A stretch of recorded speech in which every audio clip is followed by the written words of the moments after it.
Hey, what's going on? You know who it is. You know what it is. All right, you guys, peep gang. This your boy Town Biz. All right.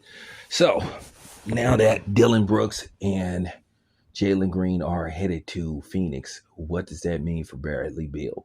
In all likelihood, Bradley Beal will not be with Phoenix by the time the new season begins. In all likelihood, they're going to try to find a team that's willing to take him. Will it be a flat out trade or will it be other teams involved? I know that they said that the Warriors was interested in Bradley Beal. Bradley Beal, it just didn't work out for him in Phoenix. Basically, they didn't know how to play him alongside Kevin Durant and Devin Booker. And that happens sometimes. It does come down to what type of system that the coach wants you to play in, because it comes down to the coach's system. And from what I've been told and what I've seen, that he didn't get along with the coach, and that he felt like the coach was disrespecting him. He's rumor has it that the coach asked him to play like Drew Holiday, and dude said, "Hey man, don't disrespect me like that." So he kind of got into the doghouse with the coach.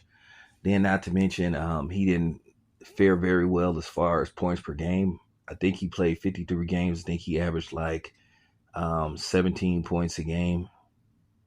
So, with that being said, that is that is far low from what he was putting up when he was in Washington. But, at the same time, you know, Washington is Washington. The Wizards are the Wizards. But still, by him averaging 30 points a game proves that the dude could score. Now, he isn't the greatest defensive player in the world, but at the end of the day, you can utilize his skills on offense. So I think there'll be some teams that'll be interested in him. The question is, what are you willing to give up to bring Bradley Beal in? Is Bradley Beal a hothead, or is he a problem in the locker room? I don't think so. I don't think so. At the end of the day, you're going to have a coach and a player that's going to clash. And I think sometimes, they use that label too much, to just make it seem like it's just all on the player instead of the coach, because coaches have egos too.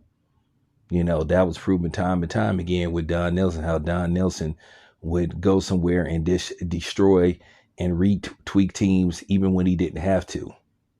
He used to say he called himself a bit of a mad scientist, and that's why he never won a championship as a coach. Because he the type of person that would shoot himself in the foot. He tampered with those Golden State Warrior teams that I think if he would have been a little bit more patient, he would have had a chance to compete for a championship. Then he had a second chance, and basically, with Chris Webber, and he basically ran Chris Webber out of town. So there you have it. Now, as far as Bradley Beal go, I think there will be some takers for him. I think it's just gonna come down to what he wants to do, and what team would be a good fit. I think he could. Would fare well. I think he could play in Golden State alongside, depending on what happens with Jimmy Butler.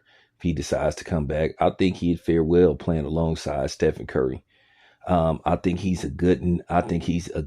would be a good number two option. And then depending on the matchup, he could be the go-to guy. So, because at the end of the day, you got to look at the fact that Stephen Curry, his best years is behind him. Stephen Curry is going to be 38 going into this next season. So, Stephen Curry is getting long in the tooth. So, he's been doing this for a while. So, with that being said, let's see what happens. Anyway, this your boy Tail Biz. I'm out.